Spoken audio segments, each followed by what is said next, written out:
hechos con la capacidad de pensar y razonar. Existo para pensar. A veces los adultos se escandalizan cuando a los jóvenes se les ocurre pensar. Y lo mismo pasa con los jefes cuando aparece algún subalterno que se le da por pensar mucho. Y especialmente cuando se le da por pensar mucho en la contramano del pensamiento del jefe. Allí se complican las cosas. Y no quiere decir que el jefe esté equivocado, ni quiere decir que el jefe tiene razón, porque cada caso se evalúa por sus propios méritos.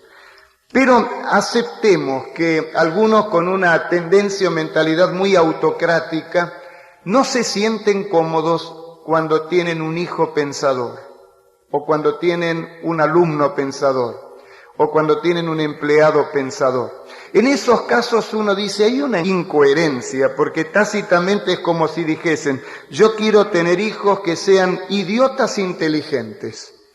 Idiotas que no piensen, pero en la hora de obedecer lo que digo, que sean brillantes, que sean inteligentes para ejecutar aquello que le estoy diciendo.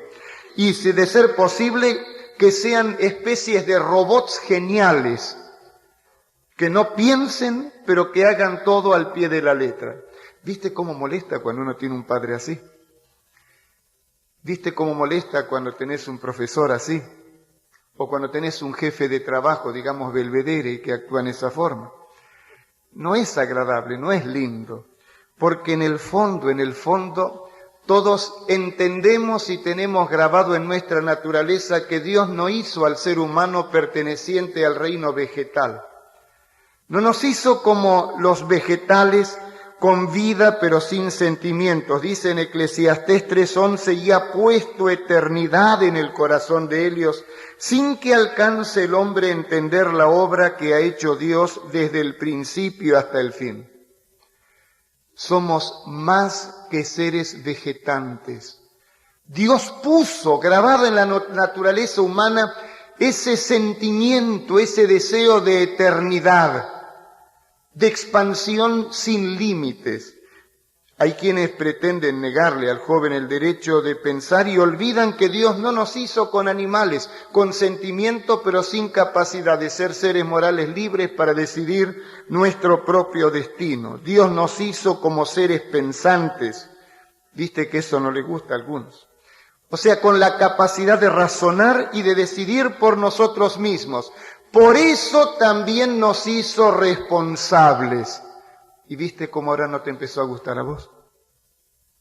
El hecho de hacernos seres moralmente libres, con la capacidad de pensar y de decidir, derecho innato del ser humano, trae consigo la connotación de responsabilidad.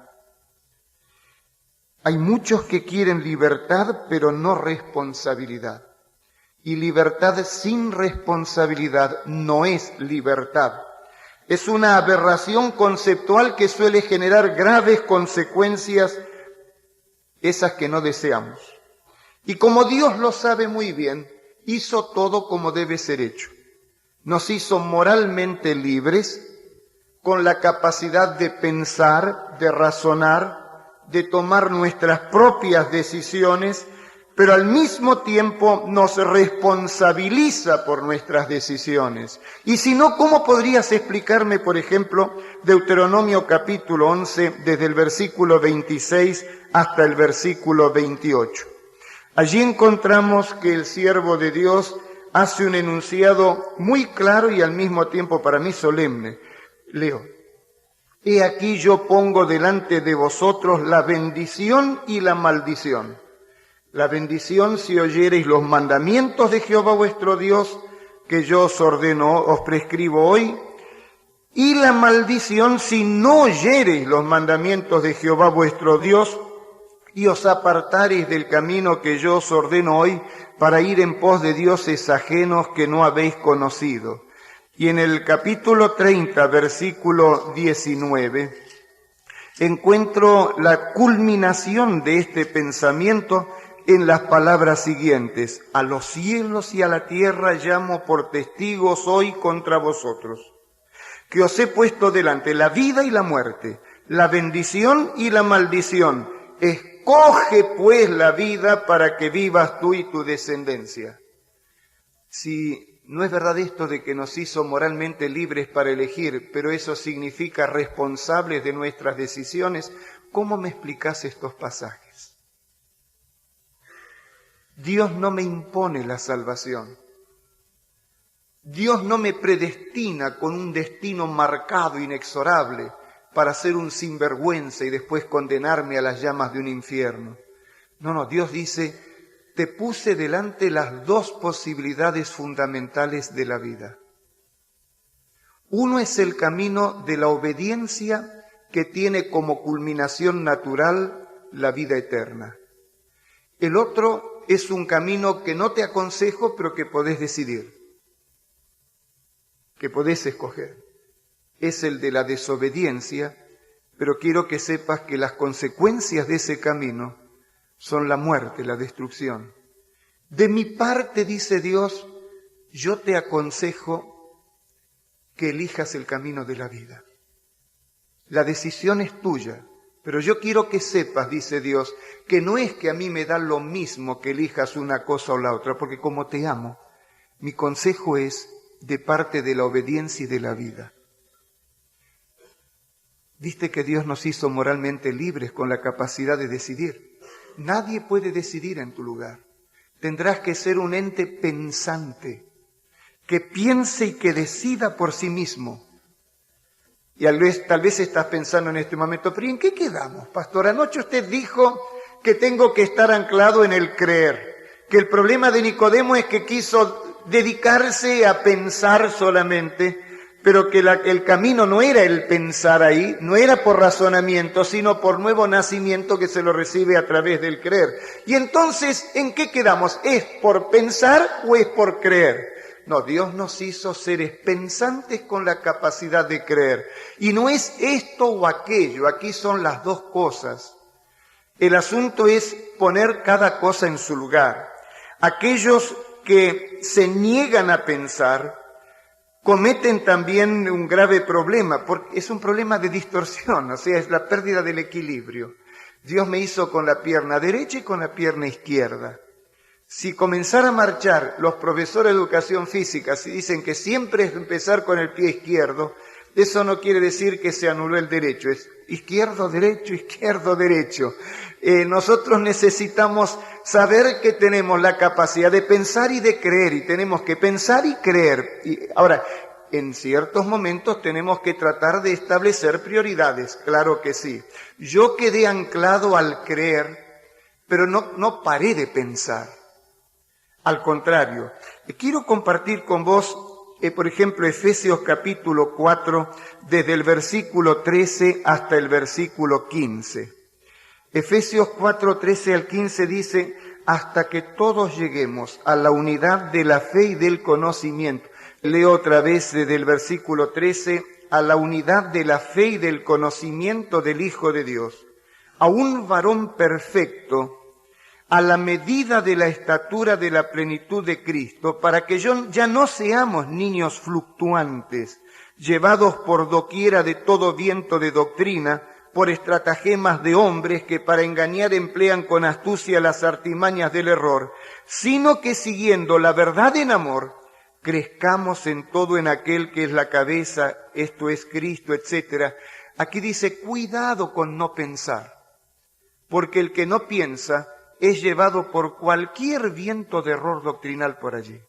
Por lo tanto, fuimos hechos para pensar. Todo empieza en el creer. La aceptación de Cristo, el nuevo nacimiento, tiene que ver con el creer. Y Nicodemo quería pensar cuando había que creer. Pero aquí dice también que hay algunos que piensan que solo creer cuando también es tiempo de pensar. Ambas piernas necesitamos. Por lo tanto, aquí está diciéndonos la palabra de Dios, que aquellos que creemos, tenemos también que saber que fuimos hechos para pensar.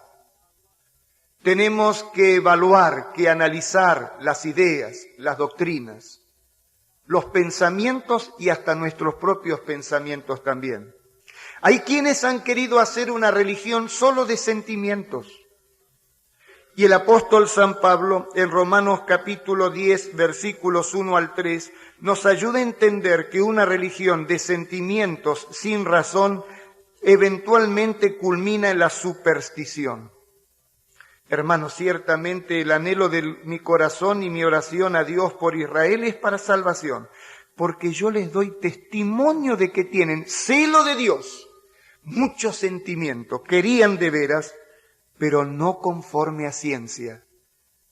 Se olvidaron de pensar, porque ignorando la justicia de Dios y procurando establecer la suya propia, no se han sujetado a la justicia de Dios.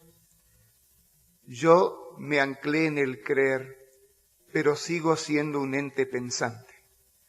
Y pongo el pensar en función del creer.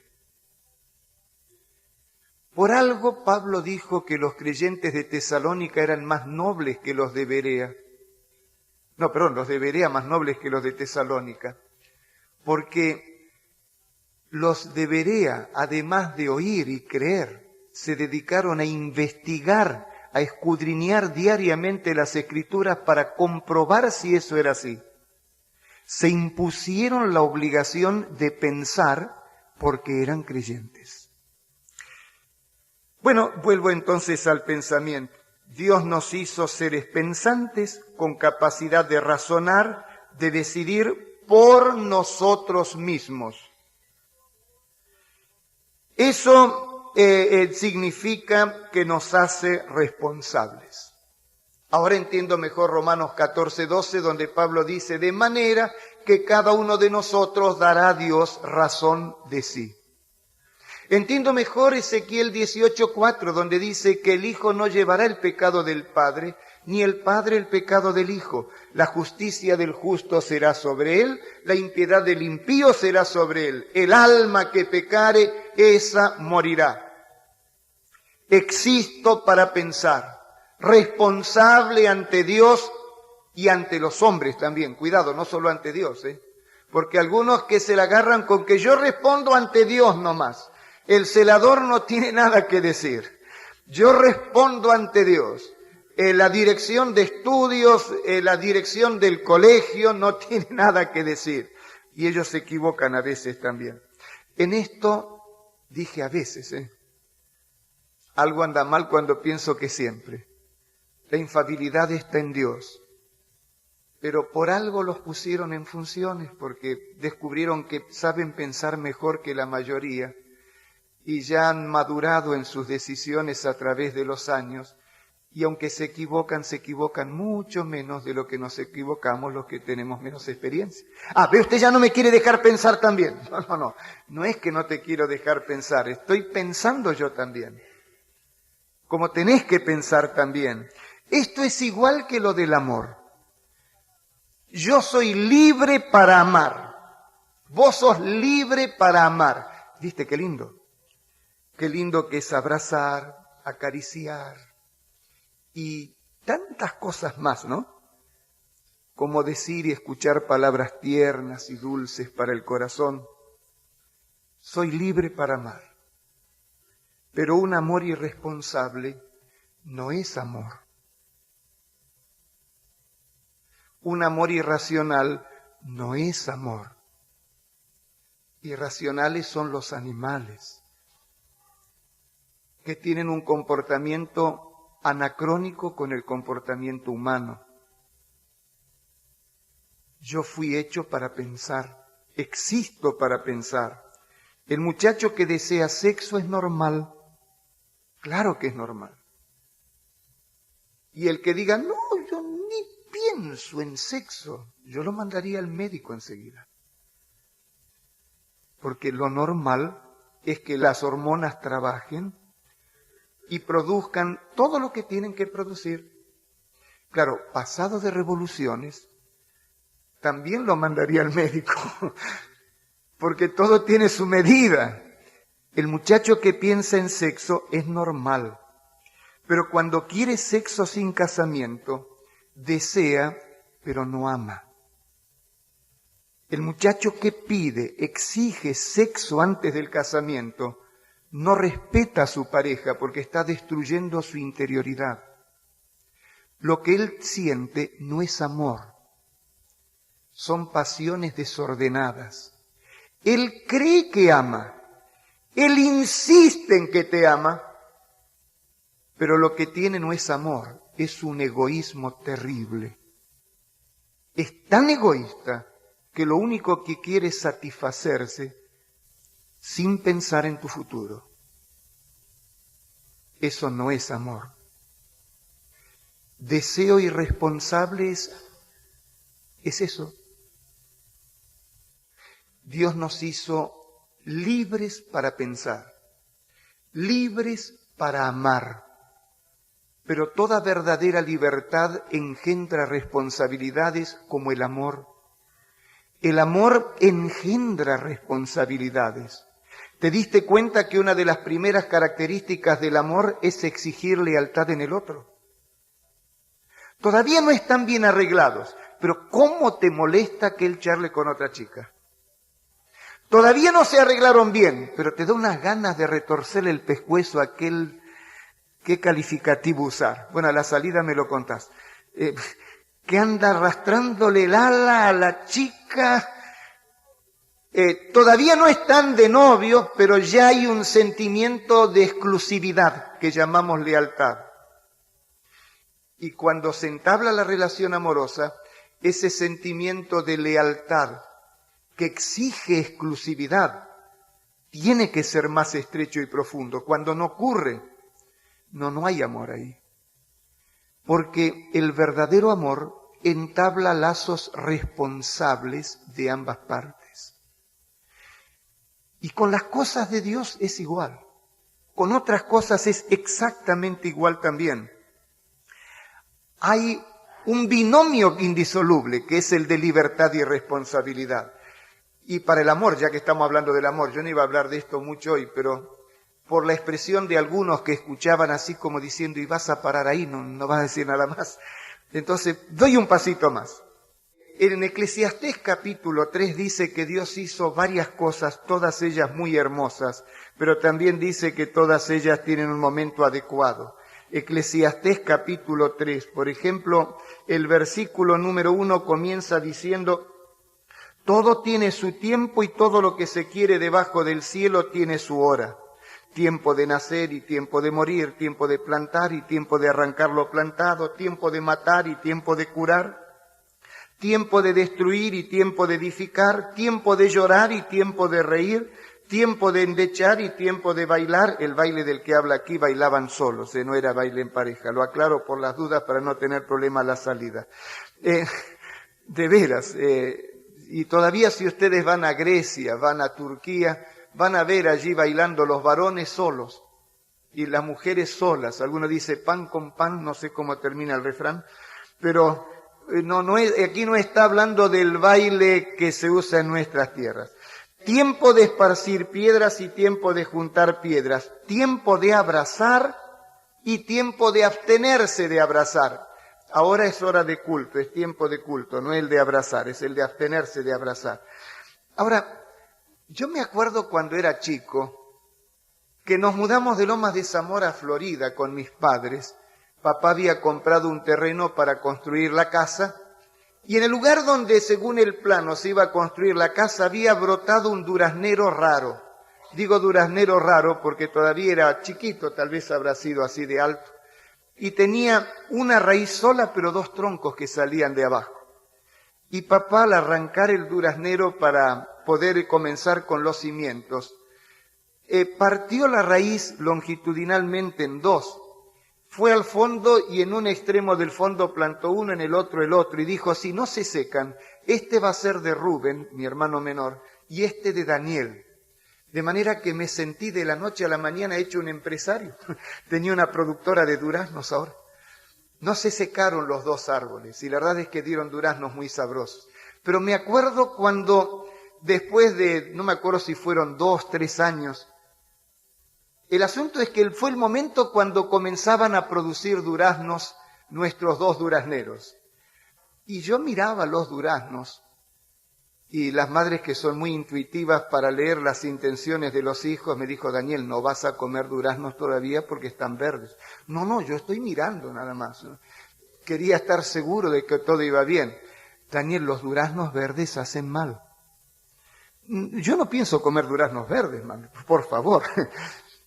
Esa tarde, mamá insistió en que yo durmiese la siesta, como tantas veces, y el trabajo que nos da dormir siesta, cuando los únicos cansados son los viejos y los chicos no tenemos ganas de dormir.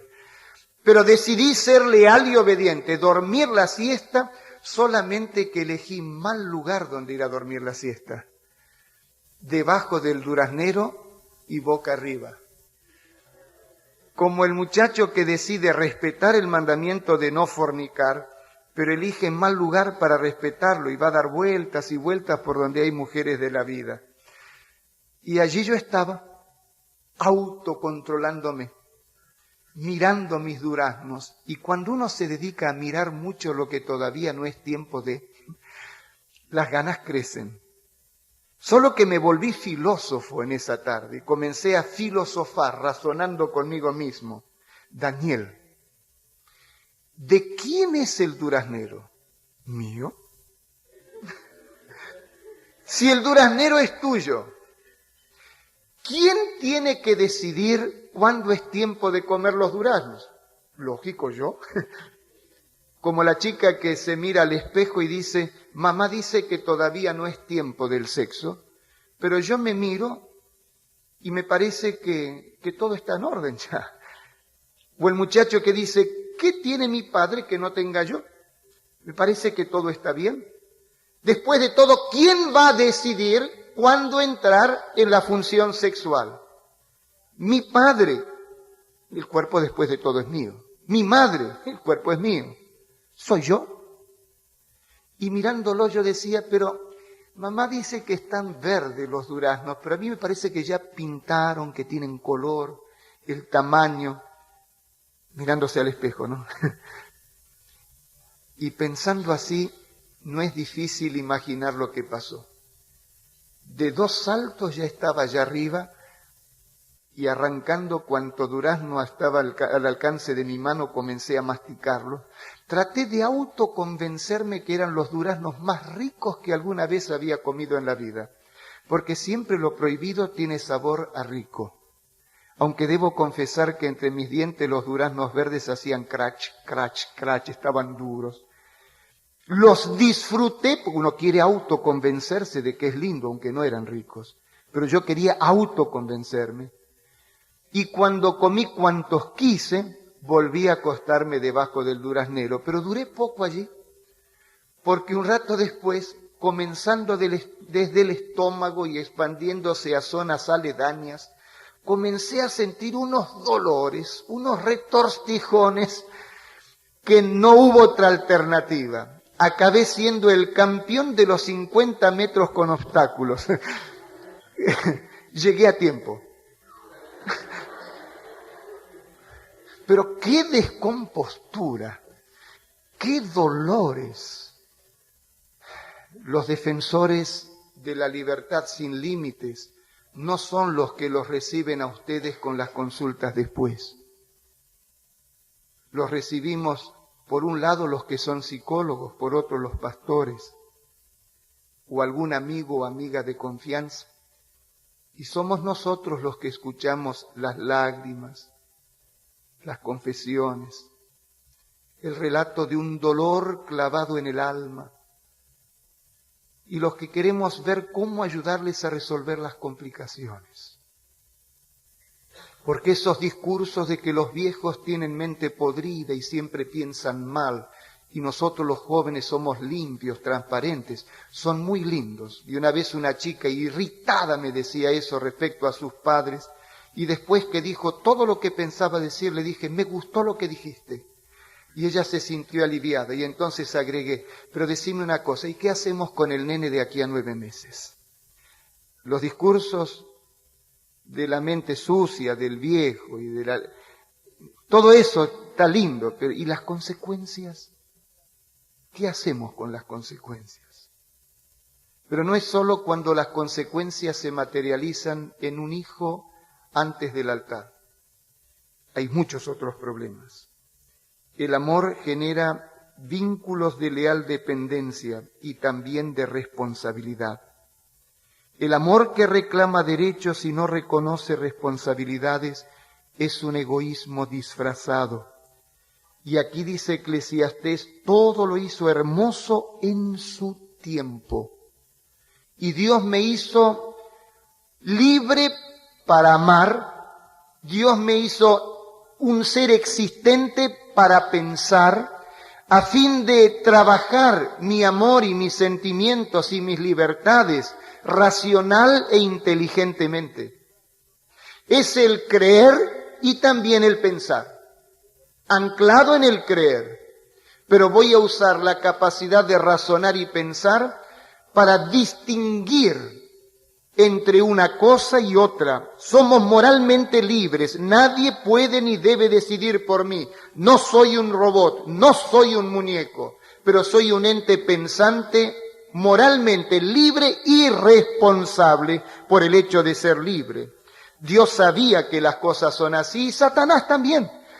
Solo que Dios nos advierte y Satanás trata de hacernos esclavos de las circunstancias que a veces nosotros mismos creamos, esclavos de la explotación del hombre por el hombre, esclavos de nuestras propias pasiones, esclavos del pecado y en definitiva todo eso significa esclavos de él. Pero, pastor, no lo estoy entendiendo, perdóneme la franqueza, podrías estar pensando. Por un momento me dice que soy libre y por el otro momento dice que tengo que sujetarme. Al fin, ¿soy libre o no soy libre? Sí, sos libre, pero libre no es sinónimo de descontrolado. Es libre aquel que tiene autocontrol y porque se autocontrola, preserva su libertad. Libres, pero no autónomos. ¿Cuál es la diferencia entre libre y autónomo? Los del teológico ahora deben estar felices de que al fin voy a usar una palabra griega, ¿no es cierto, Jorge?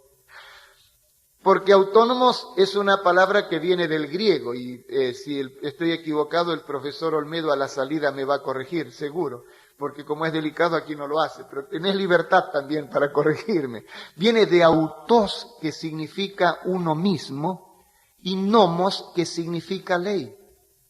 Dios nos hizo libres, pero no autónomos, ley a nosotros mismos.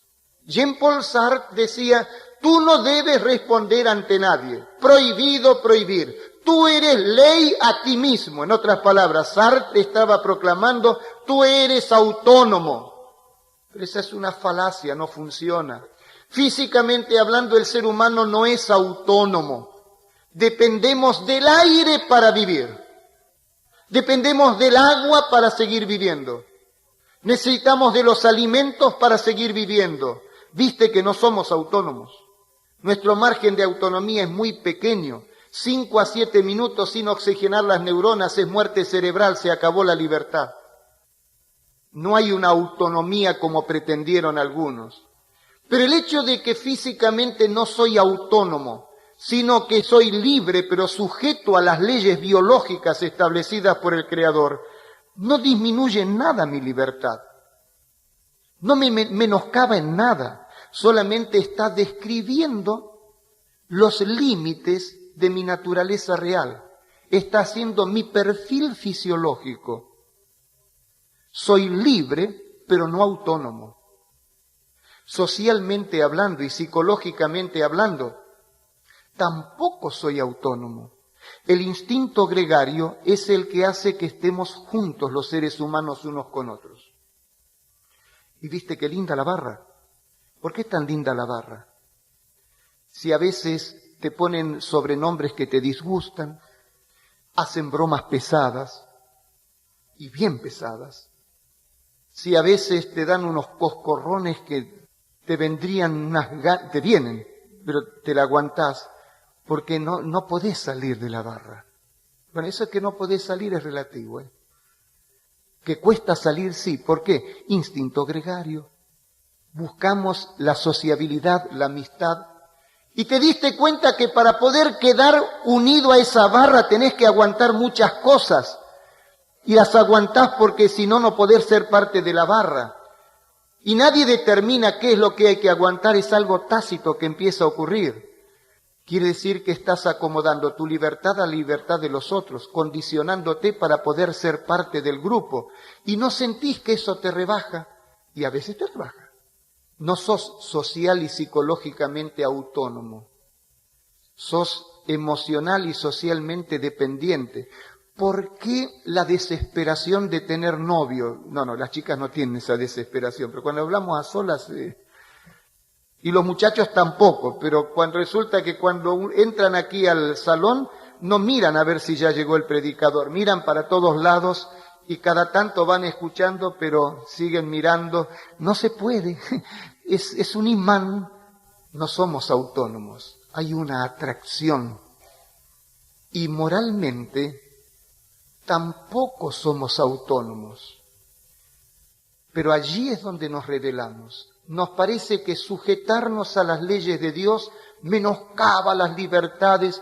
No, simplemente describe nuestro perfil moral, los límites dentro de los cuales podemos vivir nuestra libertad. Socialmente somos dependientes, por eso debemos respeto a nuestros padres, respeto a la familia, respeto a las autoridades, a las leyes del país, y espiritualmente también somos dependientes. Eva fue hecha con derecho a pensar, pero se equivocó. ¿En qué consistió el error de Eva? Ahí en Génesis 3 descubro que Satanás trató de convencer a Eva de que no era libre, sino que era autónoma. El problema de Eva fue confundir el concepto de libertad con el concepto de autonomía. Y Satanás, usando del milagro para encandilar, usó la serpiente, pero la serpiente era astuta más que todos los animales del campo que Jehová Dios había hecho, la cual dijo a la mujer: con que Dios os ha dicho, no comáis de todo árbol del huerto. Empezó mintiendo. Primer error de Eva fue seguirle la corriente al mentiroso.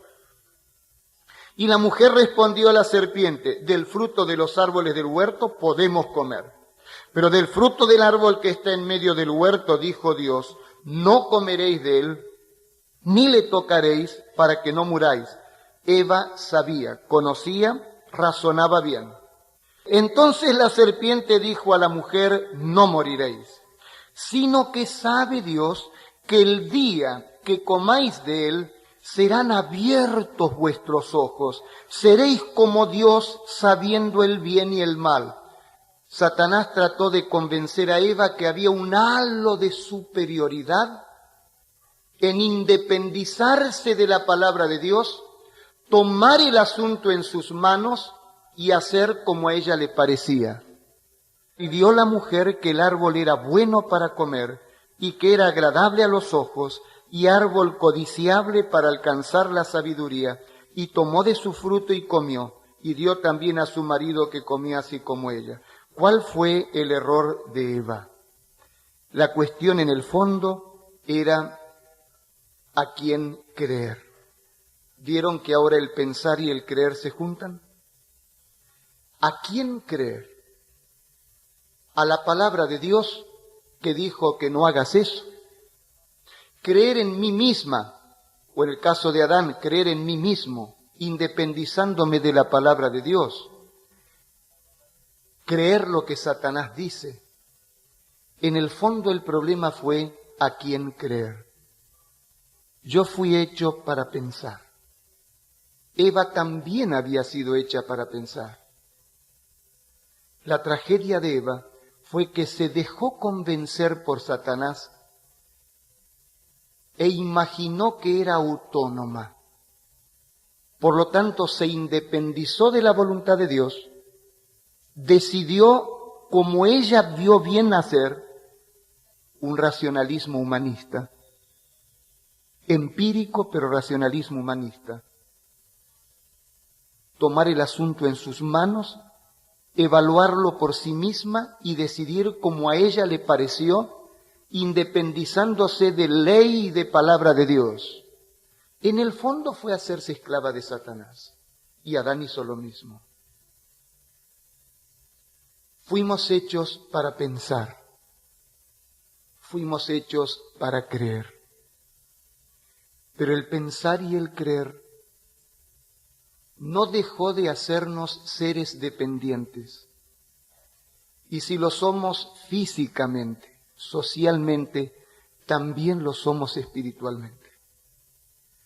Fuimos hechos para pensar y para creer. Somos libres, pero no autónomos. La tragedia del pecado en el fondo consiste en creer en una autonomía que no existe.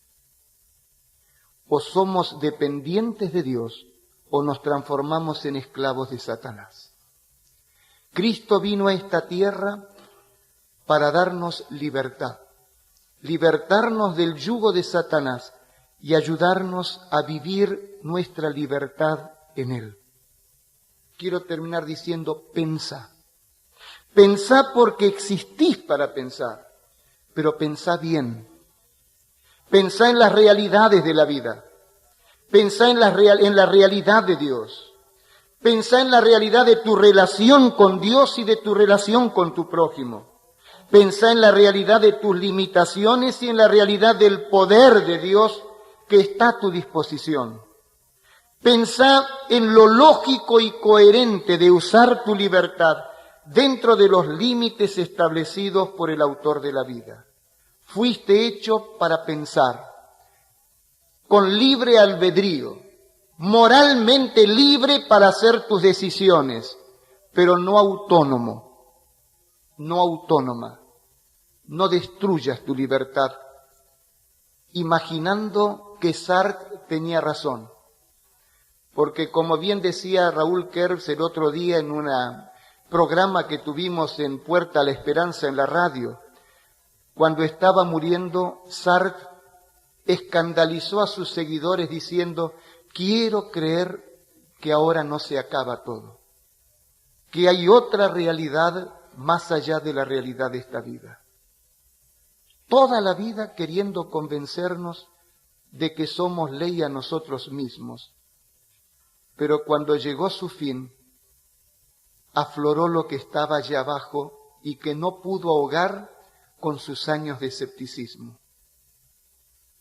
No esperes al último momento de la vida para descubrir que no sos autónoma, que no sos autónomo. Fuiste hecha para pensar. Pensá bien y cree también.